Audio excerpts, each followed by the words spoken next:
ሰላም ሰላም ጤና ይስጥልኝ። የእምነቴን አልክድም የሁለገብ ቻናል አድማጭ ተመልካቾቻችን እንደምን አላችሁልኝ? በያላችሁበት የእግዚአብሔር ሰላምና ጸጋ ይብዛላችሁ እያልኩ ዛሬ በአዲስ ቪዲዮ መጥቻለሁ ማለት ነው። ዛሬ የመጣሁት በተለይ ላላገባችሁ እህቶች፣ ወንድሞች ይጠቅማቸዋል ብዬ አስባለሁ። ስለ ትዳር ነው የመጣሁበት ማለት ነው። እኔ ቲክቶክ የሚባል አልነበረኝም፣ ለወደፊቱም አይኖረኝም። ያው ለተወሰነች ቀን ነች አሁን የከፈትኩ ማለት ነው። ግን ለዚች ለ2-3 ቀን ለሆነ የሆነ ፕሮግራም ነበርና ያን ፕሮግራም ለመሳተፍ አበሬ ቲክቶክ በቃ ጊዜያዊ የሆነ ለ3-4 ቀን ክፈች ሲሉኝ ከፈትኩ። ያን ፕሮግራም እየተጠቀምኩበትም ቁጭ አላልኩም። እስኪ ቲክቶክ የሚባለው ምን ሀገር ነው? ምን አይነት ሰፈር ነው? ልየው ብዬ ዞር ዞር ስል ጆሮ አትስማ አይባልም፣ ይሰማል።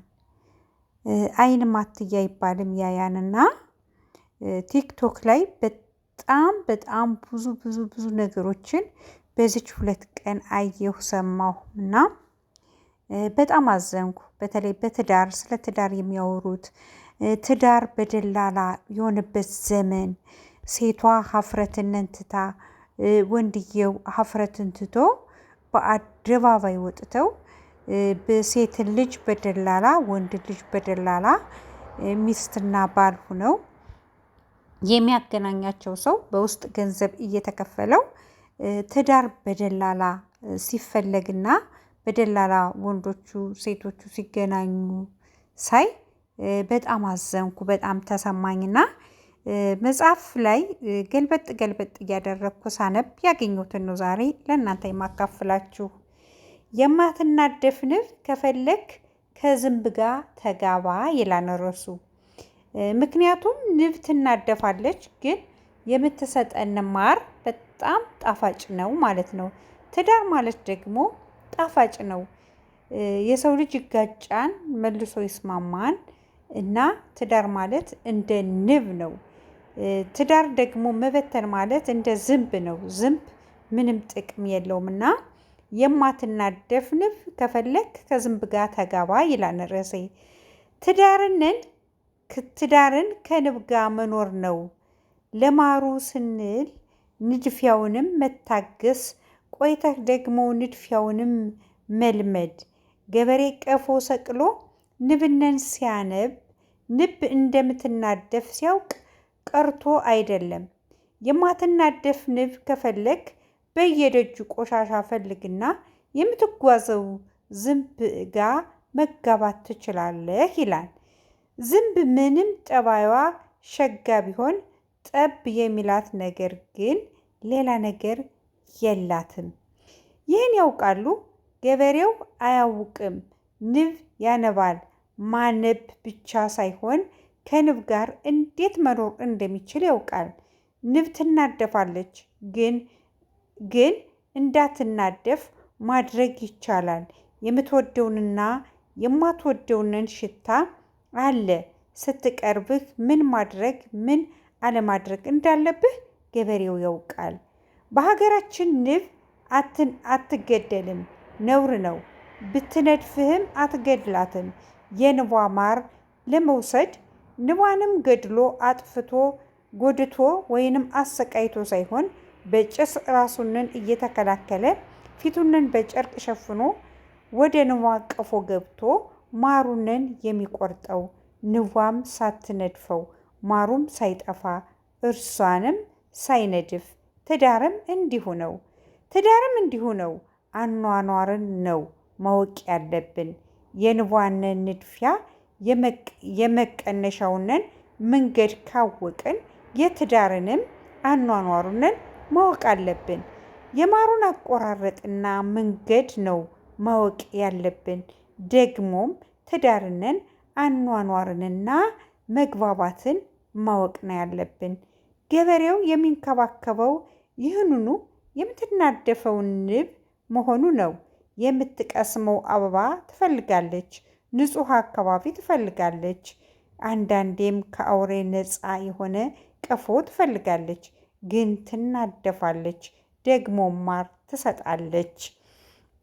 ትዳርም አስደሳች ነገር ብቻ ሳይሆን አስመራሪም፣ አስከፊም፣ አስጠሊታም፣ ጨጓራም፣ አናዳጅም፣ ልብም አቃጣይም ክፍል አለው።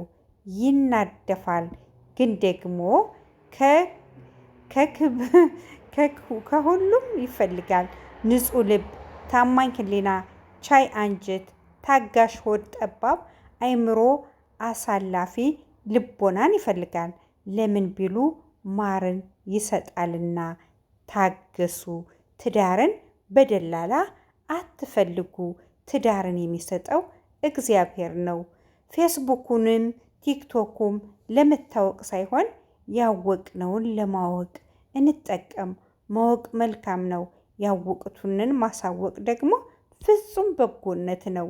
በምድር ላይ የምናደርጋቸው ነገሮች ሁሉ በሰማይ ላይ ለዘላለም ደሞዝ ሆኖ ይከፈለናል።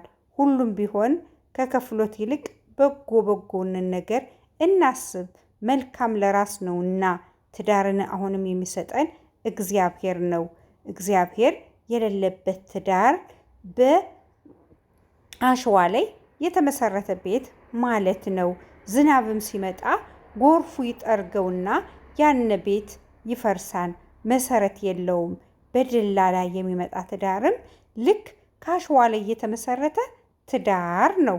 ስለዚህ አንተም ይህንን አሁን ያነበብኩልህን መጣጥፍት ትምህርት ሰጭ ሆኖ ካገኘኸው የእርሷን ዘመዶችም የአንተን ዘመዶችም ሰብሰብ አድርገህ ትምህርቱንን እንድትወስደው ዘንድ ሸር አድርጉላቸው ይላልና እኔ በጣም የገረመኝ ምን ያህል ትዳር ፈላጊው በጣም ብዙ ነው።